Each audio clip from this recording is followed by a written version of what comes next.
Hi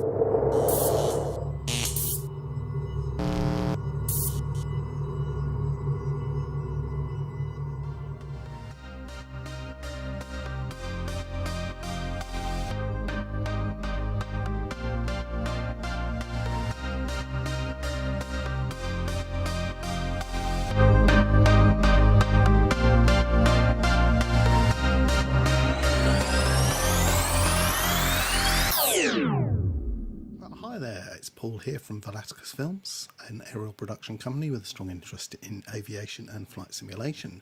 Today we are going to do a short flight, a short hop, VFR from a tiny airfield, well it's not so tiny, but a place called Mesquite in just northeast of Vegas.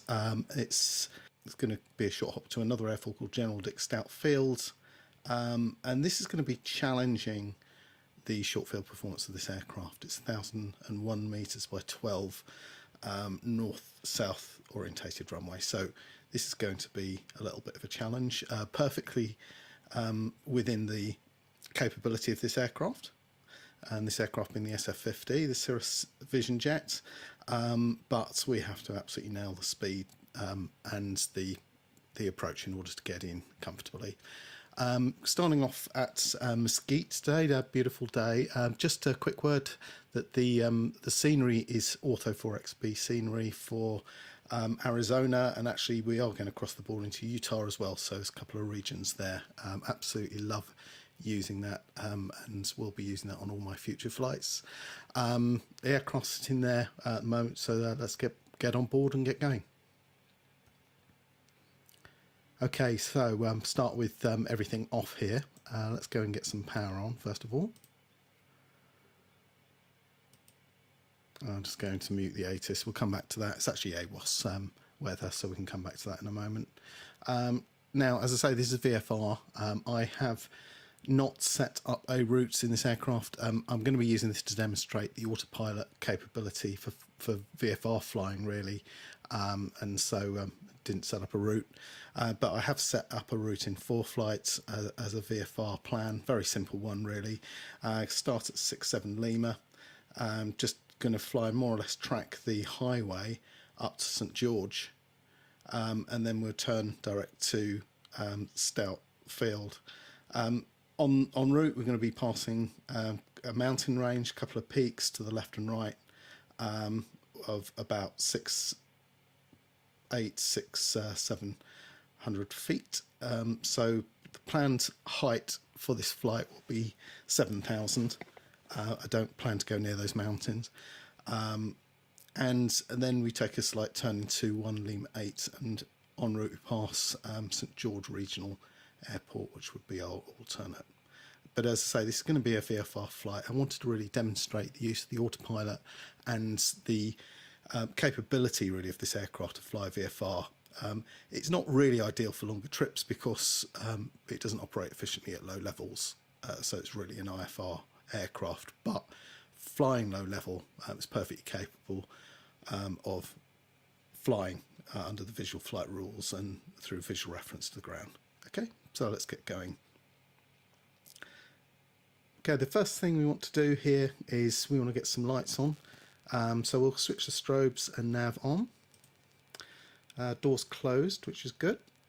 And let's go ahead and start the engine. Just before I do that, actually, I just want to check the state of the fuel. We don't need a lot for this flight today. 45 minutes, that's absolutely ample. What I will do is I'm just going to push the fuel and the loading up a little bit just to give the aircraft some weight. We'll take the payload up, assume we've got a load of people on the aircraft. Let's get up to maximum weight. There you go, just under 6,000 pounds, that'll do. An hour of flight time. Weather is automatic, it's what the weather is there at the moment, which is, as you would expect, fairly clear. Time is just early in the afternoon. Just come out of the aircraft a little bit and to see this field. So nothing particularly spectacular about this field, but it's got some detail, which is nice. One thing about it, it's an airfield that is set fairly high up, and therefore one of the considerations, particularly with rotate speed, climb out speed, store speed, and approach speed, is that you need to set that slightly higher for an aircraft that's higher elevation. Okay, let's go ahead and listen to the ATIS now. Switch back to Mesquite weather, wind light and variable, visibility more than 10, sky clear, temperature 13, dew point -3, altimeter 3008. Okay, we can switch the altimeter 3008. Wind calm means that we could take off in either directions. Wind light and variable. So get rid of that for the moment. So I've set 3008 on the altimeter. So I'm going to set the just set up the autopilot right now. So let's set up 7,000 feet as the cruise altitude. It is a particularly short flight. I have put the routing into the autopilot here, but I'm going to fly at VFR. I'm not going to go direct, but it's 40 miles, going to be slightly more than that because we're not flying exactly direct. It might be 41 miles or something on the route that we fly. Let's have a quick look on ForeFlight at the airport. So it is a small airport, Mesquite, where we're departing from.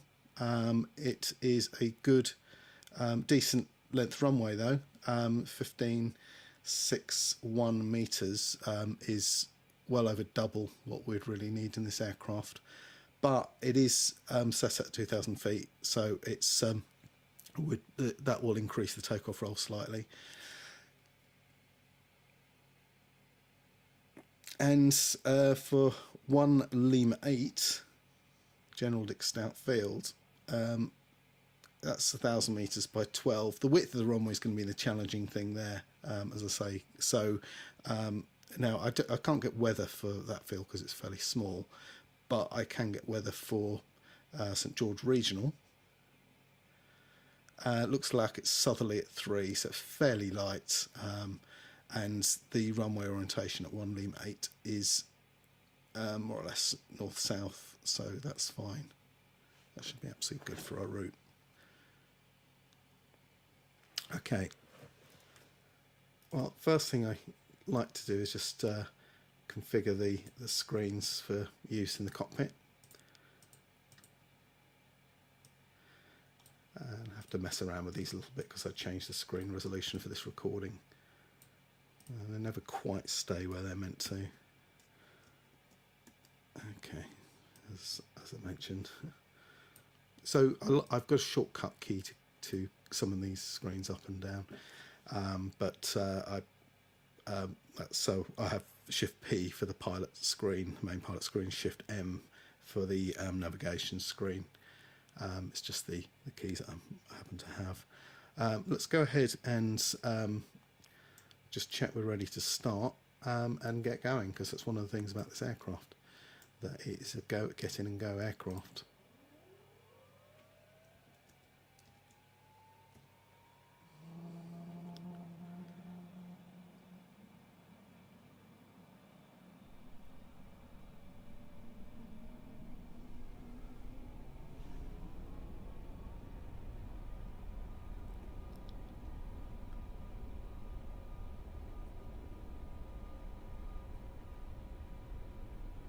Okay, got good engine start there. The temperatures and pressures rising. I'm just checking the electrics as well. So let's get the second battery and the generators on. Okay, we've got 8 amps and just one draw, as you would expect in the daytime.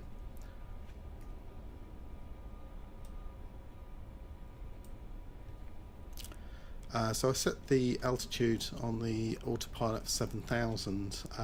What I'm going to do is I will set the rest of the values of the, well, specifically the heading, really, it's the only other value we're going to set today. I'm going to actually set that en route. So let's get going.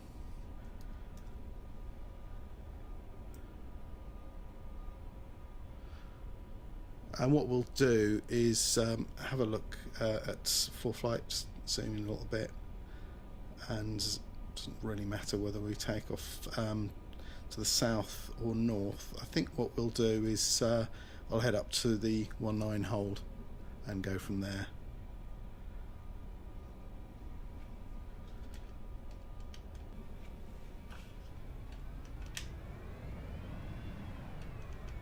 Okay, brakes working fine. Now you do need quite a bit of power to get this aircraft moving and to keep it moving as well. A lot more than you might expect with other jets, and that's because it is a small jet and the engine is not fantastically overpowered.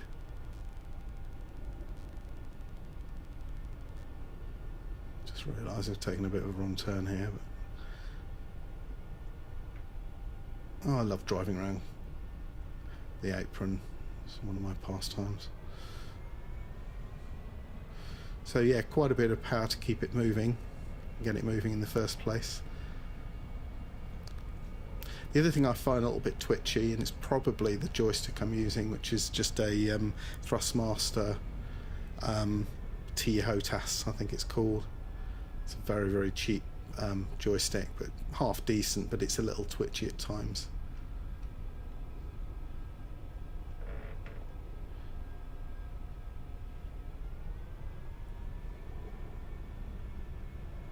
There we go.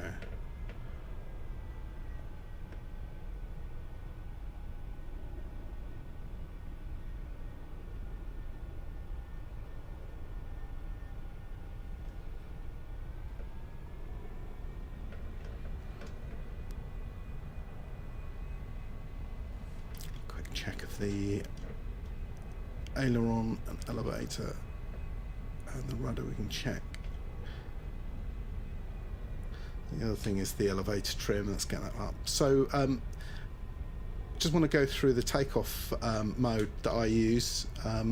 So we'll take off manually, of course, and then what I've done is I've just set the elevator trim slightly above the takeoff region. And the reason for that is because I find that it doesn't generally, it's not generally correct for the climb, initial climb. You need it just a little tad higher.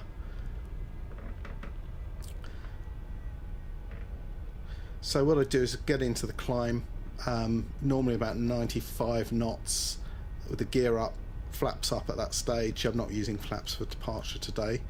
And then engage the autopilot. And that will hold the wings level and hold the attitude, the departure attitude, and then we can start messing around with some of the settings.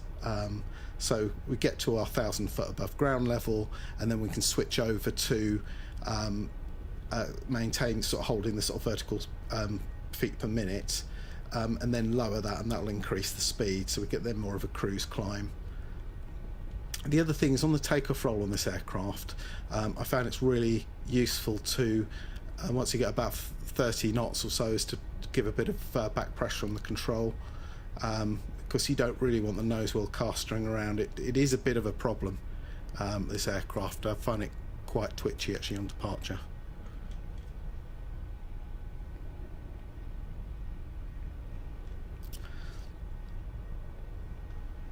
Okay, let's go ahead and switch the landing light on for departure.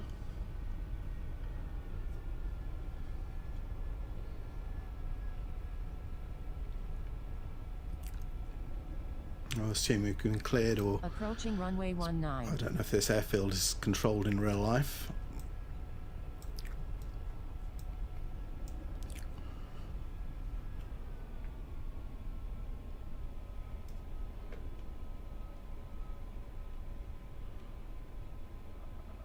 Okay.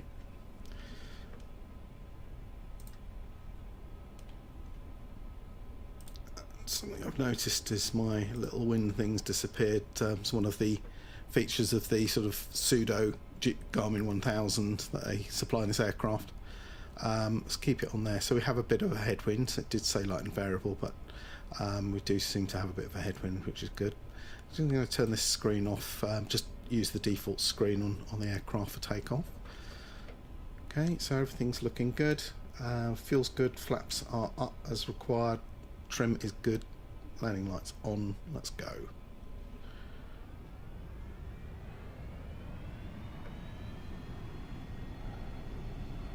So highly automated jet, this one. It's about 97% N1 for takeoff. One thing you do find about jet flying is you really have to look after the jets. Even though this aircraft is fairly automated.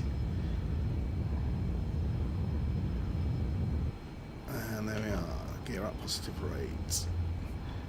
And what I'll do is switch the autopilot in at this point. And the trim's coming up to meet. Trim's coming up to try to balance that now. I'll just have a quick peek at a wing view. Not a lot to see at this point.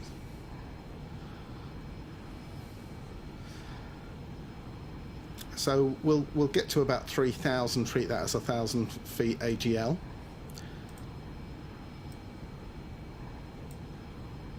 So you see, roll means wings level. Pit means pitch, hold.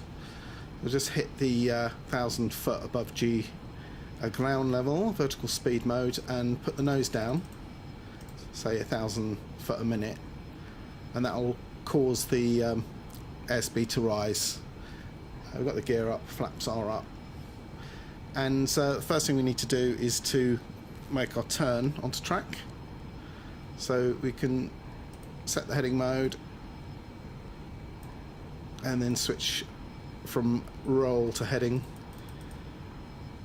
We'll have a quick look at what the track looks like. So at 46 it says, so let's do that.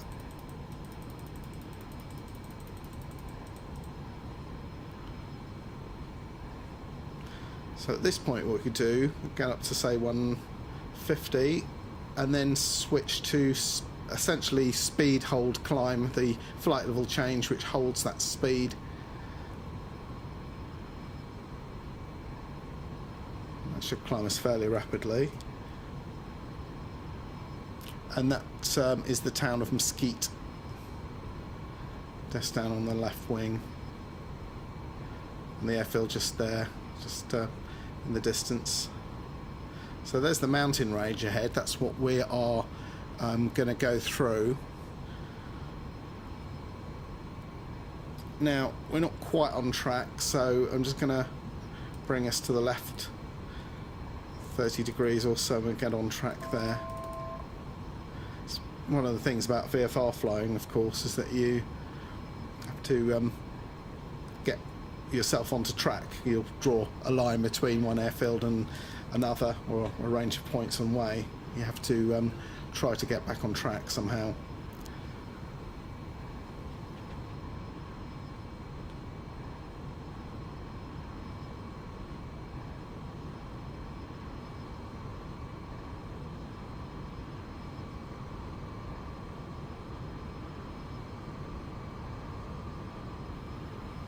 Okay, speed's rising nicely there.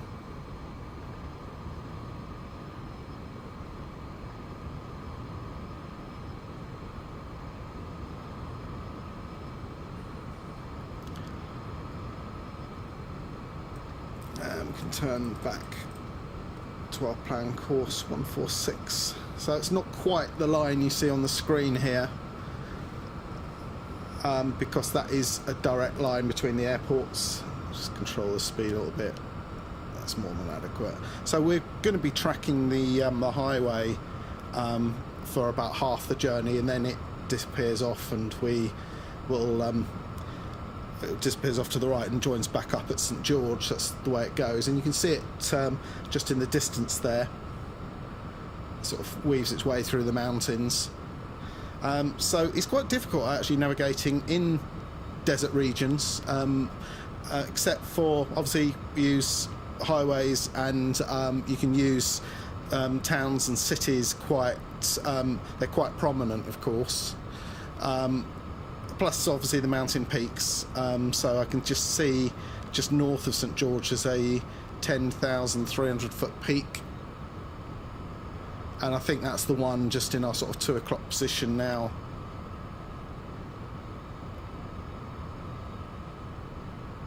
Actually maybe not, it might be the one in the distance there.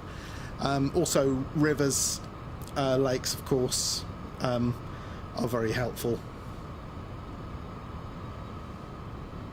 So we'll keep the landing light on as we're fairly low level here. As I say, this is not an aircraft for VFR flying, but you can fly a VFR in it quite happily.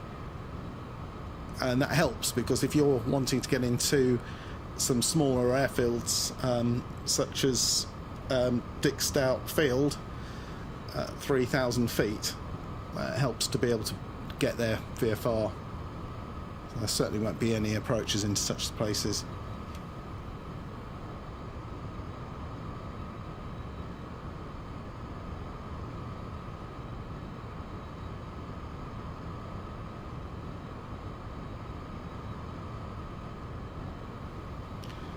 So just having a look at the terrain.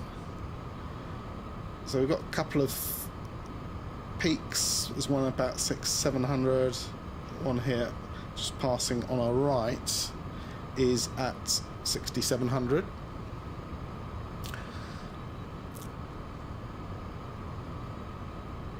And this area is shrouded in mountains, so at some point we're going to be descending below. So let's go ahead and descend to 5,000 feet, and we'll do that by flight level change. And what that will do is hold that speed, and as I lower the throttle,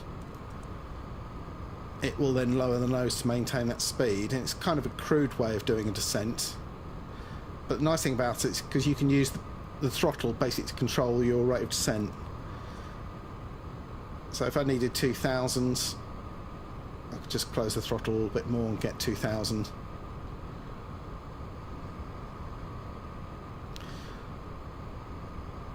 Or maybe I decide actually that's a bit aggressive as a descent. Let's come up a bit.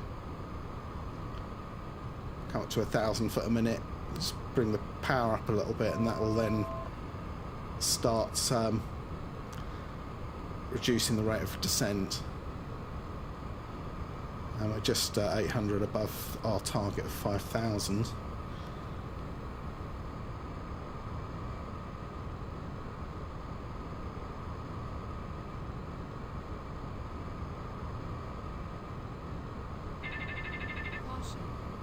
I think I misjudged that a little bit. So the joys of VFR flying.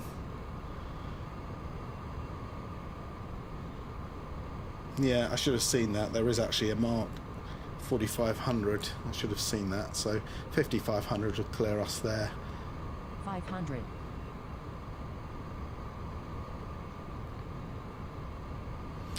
And what we can do is just increase the altitudes.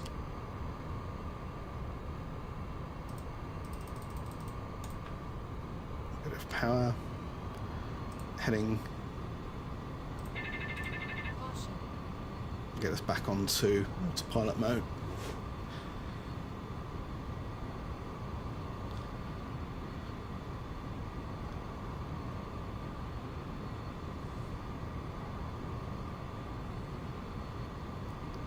So I started to descend a little too early is the main problem there. So you see the city just coming up now at St George.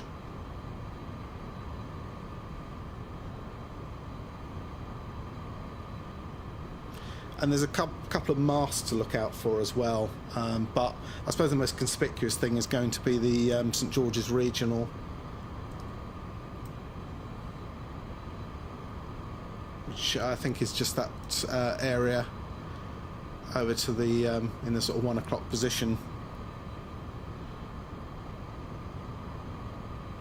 And we could continue our descent. Let's go down to 4,000.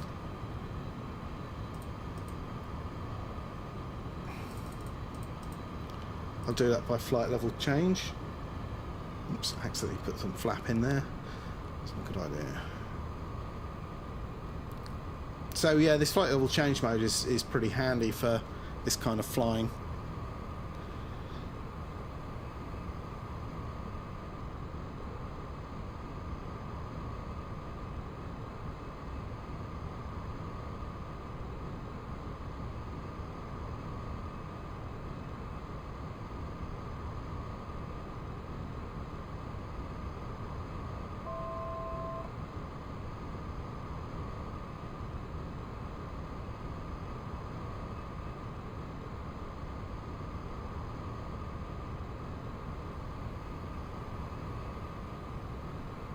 what I'm going to do, I'm going to land southerlies at Dick Stout Field. Going to aim for Hurricane, the town of Hurricane.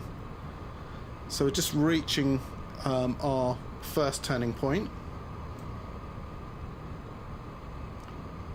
Okay, I think that's 2 o'clock now. That's the airfield, St George Regional. And just crossing over the highway now, and that confirms that we're about half a mile away from our turning point. Leveled at 4,000. So the next one's 64 degrees. Very slight right turn. There we are.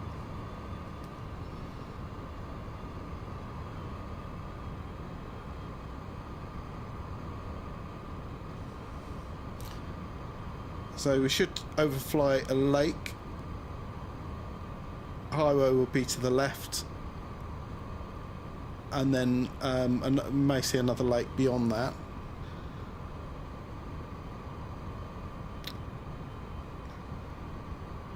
So 3,350. That means we're actually a little low. Let's just come up a bit. And that'll at least put us to circuit height. And we can slow down a bit. Well, we'll use the climb to slow, and then we'll maintain about 160. Just absolutely love these mountains on this Ortho 4XP.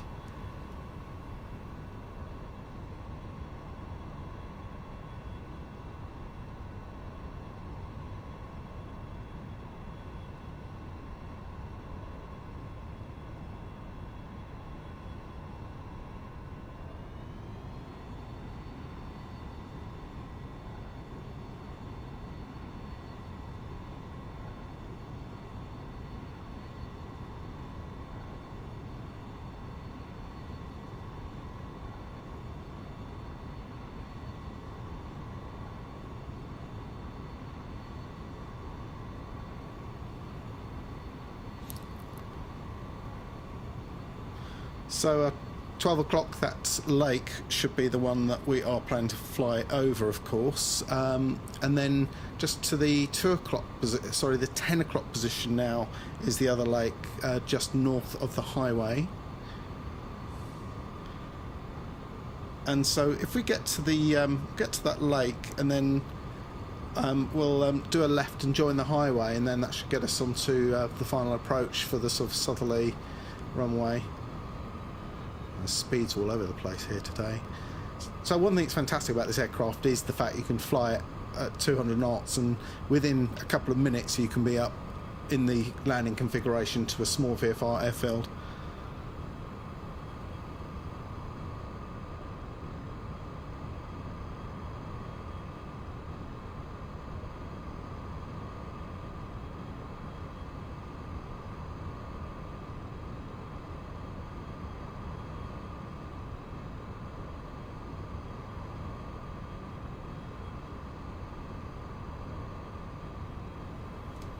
Okay, I'm just going to disengage the autopilot at this point.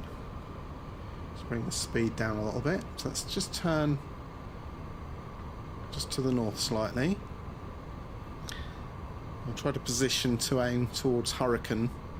So we're not aiming for the main highway, we're aiming for sort of the other road that connects St George to Hurricane, which I believe to be that one with the tree lines just dead ahead.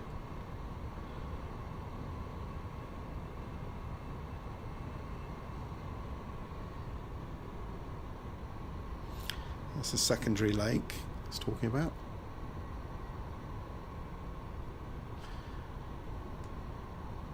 And this should be Hurricane, just in the sort of 1 o'clock position now.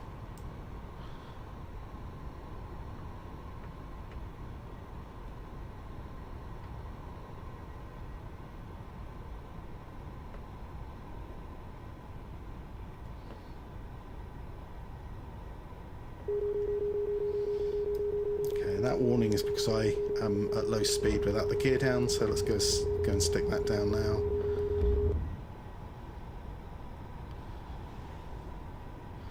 narrow 120 knots, so it's not that different to a piston single. Trying to find this airfield.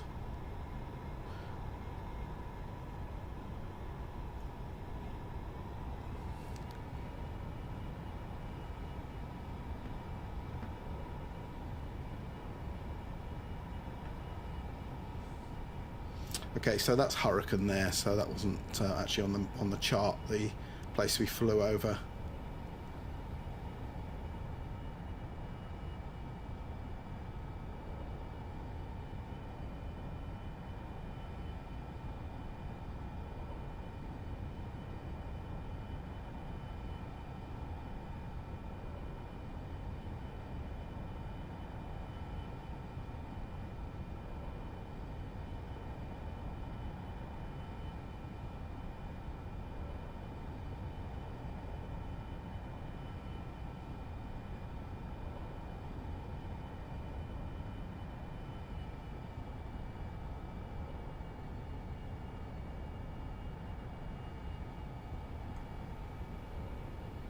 Sure about that. It looks like that might be the airfield there. So what I'm going to do is, I've not flown in here before, and probably would have been a good idea.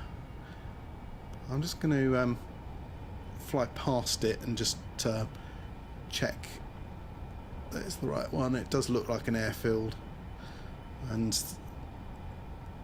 just a quick check on the map, looks like it's about right. So that's the one we'll go into. And also just look at the wind display on the pilot display there. Actually says we've got a slight headwind in this direction.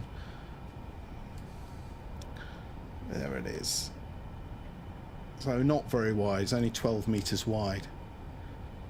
And one thing you'll see about the ortho scene, you see it looks like two runways. It's actually because one of it is taken from the satellite image, and one of the images, one of the runways actually from the actual scenery.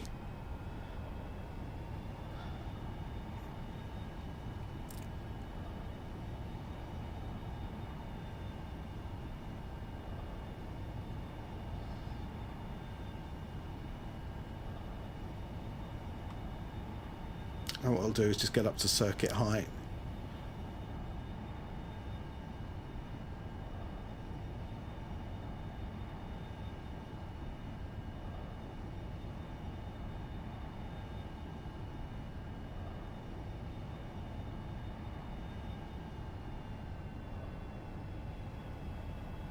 So it's 3,000 meters but only 12 meters wide, so it's going to appear like a long runway, but only because it's just a thin runway. So we're going to have to be a little bit careful with the getting the approach configuration absolutely right. What I'm going to do is just stick the first stage of flap in, a bit of power to counteract that.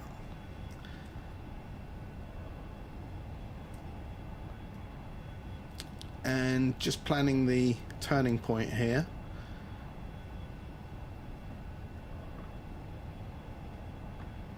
Let's do a turn now. So I've got an object in mind, which is my turning point.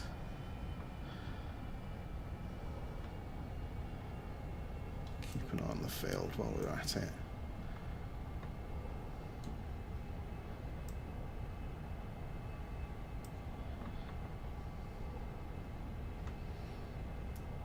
Now that second stage of flap is absolutely brutal, so we do not want to be pulling that in until we're absolutely committed to landing. So I say the ortho actually is a little confusing because there's two runways. So obviously I'm going to attempt to land on the I've been aiming for the wrong one here. Attempt to land on the X-plane runway rather than the one on the scenery. Let's get the second stage of flap in. And a bit of burst of power, as you can hear. Just otherwise it acts like a parachute.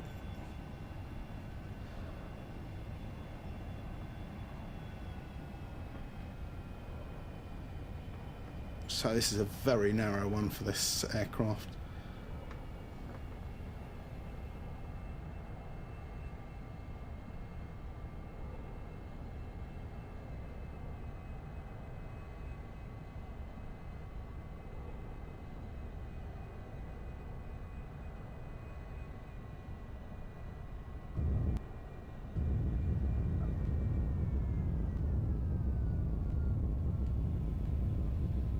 bit of back pressure.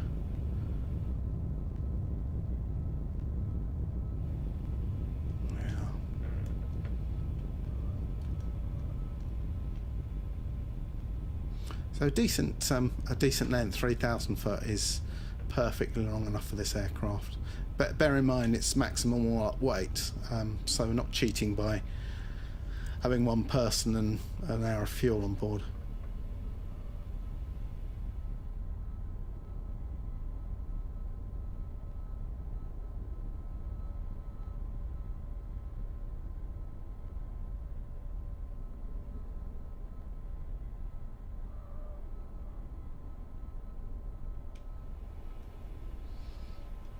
Flaps can come up. So that second stage of flap is really like a parachute shooting out the back. It's absolutely it's an absolute killer, and you know, if you find yourself low and slow, you're going to need to get that stage of flap up pretty smartish. That's why when I applied the flap, I immediately put a bit of forward pressure on, because the nose will go shooting up, speed will come down like a rock. So it's really important to control that. I don't think there's a lot here really. I chose this airfield because it was a slightly shorter one. But you see, we had plenty of space to spare there.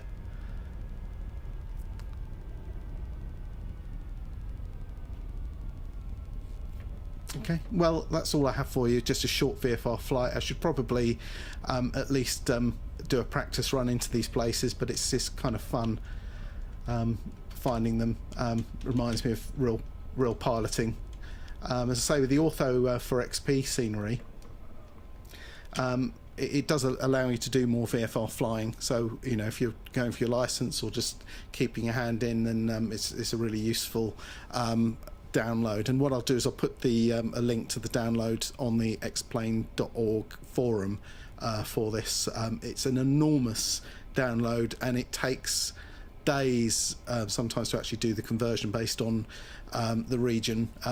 So Arizona is not too bad. Nevada is not too bad because there's not huge amount of cities and everything, but you know, California is quite dense and takes a while to download. And that's it from me. If you do enjoy this kind of content, please subscribe and give it the thumbs up. Got any comments, please write them in the just below the video, and I'll catch you on the next one. Thanks so much and take care. Bye bye.